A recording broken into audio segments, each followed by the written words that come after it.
గత 23 నెలల కాలంలో రాష్ట్రం వికాసం వైపు అడుగులు వేస్తోందని అనంతపురం అర్బన్ ఎమ్మెల్యే దగ్గుబాటి ప్రసాద్ అన్నారు. అర్బన్ టీడీపీ కార్యాలయంలో ఆయన ఇవాళ సీఎంఆర్ఎఫ్ చెక్కులు పంపిణీ చేశారు. 29వ డివిజన్లో భాగంగా 26 మందికి 14 లక్షల రూపాయల చెక్కులను అందజేశారు. ఈ సందర్భంగా ఎమ్మెల్యే మాట్లాడుతూ గత 23 నెలల కాలంలో ఒక్క అర్బన్ నియోజకవర్గంలోనే 5,64 లక్షల రూపాయల చెక్కులను అందజేసినట్లు తెలిపారు. మొత్తం 565 మందికి ఈ సాయం అందించినట్లు చెప్పారు. పార్టీలు, కులాలు, మతాలకు అతీతంగా ఎవరు కష్టంలో ఉన్నా ముఖ్యమంత్రి చంద్రబాబు నాయుడు ఆరోగ్యం విషయంలో సాయం చేస్తున్నారని ఎమ్మెల్యే అన్నారు. రాష్ట్రానికి గతంలో ఎప్పుడూ లేని విధంగా పెట్టుబడులు కూడా వస్తున్నాయని ఆయన తెలిపారు. అనంతపురం అర్బన్ నియోజకవర్గంలో సీఎంఆర్ఎఫ్ ఫండ్స్ డిస్ట్రిబ్యూట్ చేయడం జరిగింది. ఇప్పటి వరకు 29 విడతలుగా దాదాపు 6 కోట్ల రూపాయలు మా ముఖ్యమంత్రి నారా చంద్రబాబు నాయుడు గారు ఓన్లీ అనంతపురం అర్బన్ నియోజకవర్గానికి ఇవ్వడం జరిగింది. అంటే గత ప్రభుత్వంలో ఎక్కడే కానీ సీఎంఆర్ఎఫ్ కింద 1 రూపాయి ఇచ్చిన దాఖలాలు లేవు. మా అనంతపురం అర్బన్ నియోజకవర్గ ప్రజలు చెప్తా ఉన్నారు, గత 5 ఏళ్లలో ఎక్కడే కానీ 1 రూపాయి మేము సీఎంఆర్ఎఫ్ ఫండ్ కింద తీసుకోలేదు. కానీ తెలుగుదేశం ప్రభుత్వం వచ్చిన తర్వాత మన ముఖ్యమంత్రి నారా చంద్రబాబు నాయుడు గారు కులాలకు అతీతంగా, మతాలకు అతీతంగా, పార్టీలకు అతీతంగా ఎవరైతే అర్హులు ఉన్నారో వాళ్ళందరికీ ఈరోజు సీఎంఆర్ఎఫ్ ఫండ్స్ రిలీజ్ చేయడం జరుగుతూ ఉంది. ఈరోజు అనంతపురం అర్బన్ నియోజకవర్గంలో వైఎస్ఆర్సీపీ నాయకులే అంటున్నారు, ఎప్పుడు రానంత ఇదిగా ఈరోజు రాష్ట్రంలోనే కాకుండా జిల్లాలో ప్రతి జిల్లాకి సీఎంఆర్ఎఫ్ ఫండ్స్ అనేకమైనటువంటి ఫండ్స్ రిలీజ్ అవుతున్నాయి. ముఖ్యంగా అనంతపురం జిల్లా లాంటి వెనుకబడిన ప్రాంతానికి ముఖ్యమంత్రి నారా చంద్రబాబు నాయుడు గారు ప్రత్యేకమైన దృష్టి పెట్టి, దీనికంటే ఇక్కడ ఆర్థికంగా వెనుకబడి ఉన్నారు, అలాగే పేదరికం ఎక్కువ ఉంటుంది, వర్షాభావం మీద రైతులు ఎక్కువగా ఆధారపడి ఉంటారు. కాబట్టి వీళ్ళకి వైద్య సౌకర్యాలు ఖర్చు అయింది ఏదైతే ఉందో మొత్తం అనంతపురం జిల్లాకే ప్రథమ ప్రాధాన్యత ఇస్తూ ఈరోజు అనేక కోట్ల రూపాయలు ఈరోజు సీఎంఆర్ఎఫ్ అనంతపురం జిల్లాకి ఇవ్వడం జరుగుతూ ఉంది.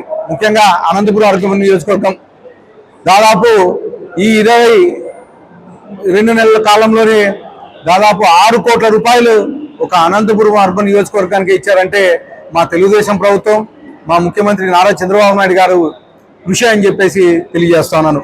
మీరు చూశారు, గత 5 ఏళ్లలో జగన్మోహన్ రెడ్డికి విధ్వంసకరమైన పాలన, అలాగే తెలుగుదేశం ప్రభుత్వం ఏర్పడేసరికి దాదాపు 10 లక్షల కోట్ల రూపాయలు అప్పులతో ఇస్తే మా ముఖ్యమంత్రి నారా చంద్రబాబు నాయుడు ఈ 22 నెలల కాలంలోనే ఒక ఘాటి మీద తీసుకొచ్చి ఈరోజు ప్రభుత్వాన్ని మళ్ళా దేశంలోనే నంబర్ 1 స్థాయికి తీసుకొచ్చే విధంగా కృషి చేస్తూ ఉన్నారు. ముఖ్యంగా పెన్షన్స్ చూస్తూ ఉన్నారు, గతంలో 2,000 రూపాయల నుంచి 3,000 రూపాయలు పెంచడానికి 5 ఏళ్ళు తీసుకున్నారు. కానీ మా తెలుగుదేశం ప్రభుత్వం వచ్చిన తర్వాత మా ముఖ్యమంత్రి నారా చంద్రబాబు నాయుడు గారు తొలి 5 సంతకాల్లోనే ఈరోజు పెన్షన్ పెంచడం 3,000 రూపాయల నుంచి 4,000 రూపాయలు పెంచడమే కాకుండా వికలాంగులకి 6,000 రూపాయలు చేయడం, అలాగే బెడ్ మీద ఎవరైతే హాస్పిటల్ ట్రీట్మెంట్ తీసుకున్నారో వాళ్ళు 10,000 రూపాయలు చేయడం, అలాగే పూర్తిగా బెడెడ్ అంటే వేరే వాళ్ళ మీద ఆధారపడి ఉండే వాళ్ళకి 15,000 రూపాయలు చేసిన ఘనత ముఖ్యమంత్రి నారా చంద్రబాబు నాయుడు గారు అని చెప్పేసి తెలియజేస్తా ఉన్నాను. ఇవే కాకుండా తొలి 5 సంతకాల్లో డిఐసి 16,347 ఉద్యోగాలు పూర్తి చేసిన ఘనత మా యువ నాయకుడు, భవిష్యత్ నాయకుడు, ఐటీ శాఖ మంత్రి, విద్యాశాఖ మంత్రి నారా లోకేష్ అని చెప్పేసి తెలియజేస్తున్నాను. కేవలం 22 నెలల కాలంలోనే అనేకమైనటువంటి ఇండస్ట్రీస్ తీసుకొచ్చారు. ఈరోజు దాదాపు 23 లక్షల కోట్ల రూపాయలు ఎంఓయూలు జరిగాయి. జరగడమే కాకుండా ఈరోజు ఏ రోజుకి ఆ రోజుకొక ఫ్యాక్టరీ ప్రారంభిస్తున్నారు, రోజుకొక ఫౌండేషన్ ఇస్తున్నారు. గత వారంలో గూగుల్ సంస్థ దాదాపు 1,35,000 కోట్ల పెట్టుబడులతో విశాఖపట్నంలో స్టార్ట్ అయింది. గత నెలలో 1,00,000 కోట్లకు పైగా పెట్టుబడులు పెట్టి RS7 నక్కపల్లి దగ్గర స్టార్ట్ చేశారు. అలాగే ఈరోజు రాయలసీమకి ఎన్ఫీల్డ్ తీసుకొచ్చిన ఘనత ముఖ్యమంత్రి నారా చంద్రబాబు నాయుడు గారిది.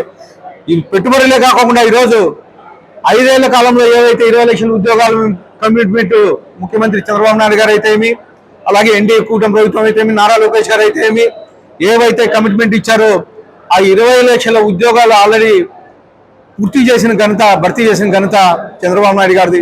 అలాగే గవర్నమెంట్ జాబ్ క్యాలెండర్లు 10,000కు పైగా ఉద్యోగాలు ఈ సంవత్సరంలోనే రిలీజ్ చేసిన ఘనత మా యువ నాయకుడు నారా లోకేష్ గారిది అని చెప్పేసి తెలియజేస్తూ, మరొకసారి